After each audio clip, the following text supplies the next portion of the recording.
Our street was one of those idyllic ones you'd see in real estate brochures. Freshly mowed lawns, kids on bikes, holiday banners on every porch. No matter the time of year, Harper Lane always looked like it had been dipped in glitter. Every home joined in. Easter, Independence Day, Christmas, but especially Halloween. Every home except one. The Weatherbys lived in the last house on the cul-de-sac. It was the kind of place that always looked a little too dark, even in the middle of the afternoon. While the rest of us hung cobwebs and fake corpses, their house stood bare. No pumpkins, no lights, just drawn curtains and that leaning mailbox that hadn't been fixed in years. Everyone knew something was off there. Mr. Weatherby worked nights at the mill. You'd see him in the mornings, stumbling out with that same flask in hand, his shirt stained, eyes half shut. Well, some say he worked at the mill. Others swore they'd seen him drive the hearse from the funeral home. His wife, though, she was different. Thin, quiet, and always wearing long sleeves no matter the weather. They had a boy, maybe 7 or 8, who played by himself in the yard, always glancing toward the door like he wasn't supposed to be out there. He used to draw shapes in chalk on the driveway, circles and little symbols, then wipe them away the moment anyone looked. Most of us tried being nice at first. Plates of cookies, invitations, small talk.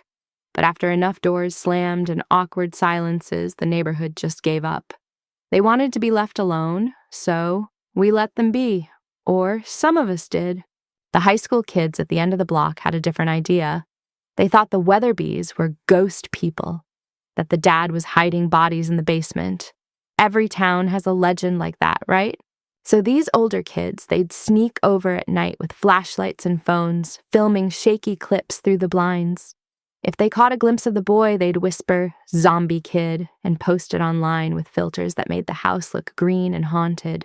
Sometimes they'd ring the bell and run. Sometimes they'd leave fake gravestones in the yard. Once, someone stuffed a scarecrow with raw meat so that dogs would tear it apart on the Weatherby's porch. The police never cared. Nobody got caught. To them, it was just teenage mischief.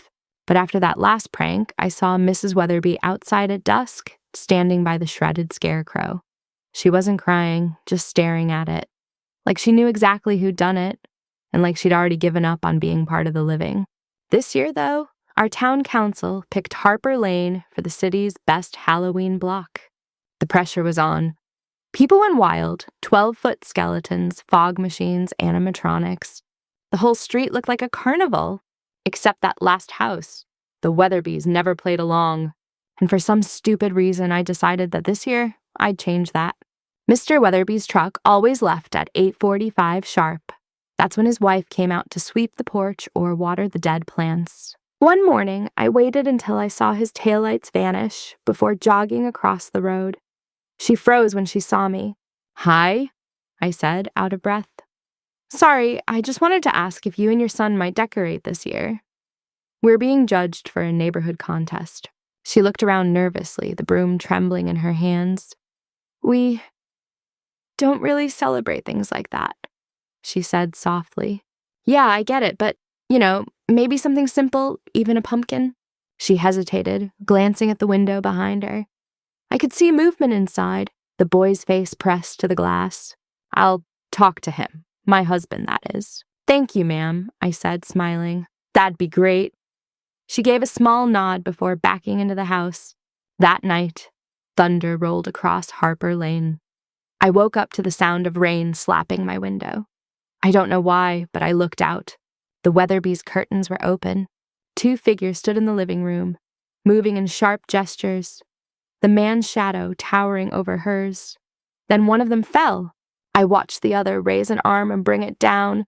Again and again, lightning flashed and I saw her face, mouth open in a scream I couldn't hear. The lights in their house flickered out. Then, one by one, so did the rest of the street's Halloween displays, until the entire neighborhood sat in darkness.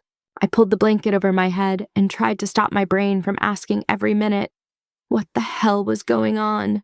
By morning, the birds were back. Lawns sparkled from the rain.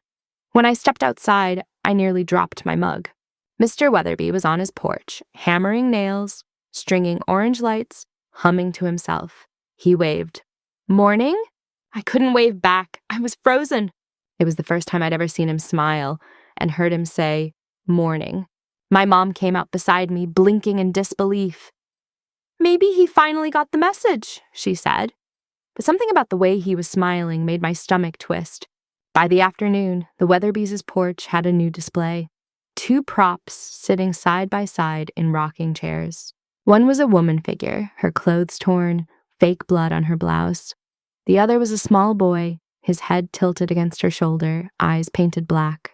I didn't even notice at first, but when I looked closer, both figures' hands were real. Skin, fingernails. And as Mr. Weatherby lifted a cigarette to his mouth, I saw that he'd placed another in the woman's hand.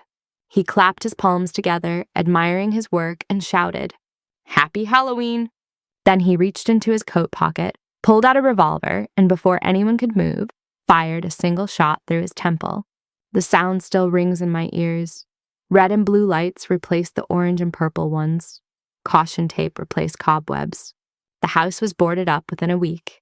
Yet every October, when the thunder rolls, someone swears they see orange lights glowing behind those boards. And every year since, whenever people talk about how good our block looks during Halloween, I can't help thinking, maybe if the neighborhood had just left him alone, they'd still be alive.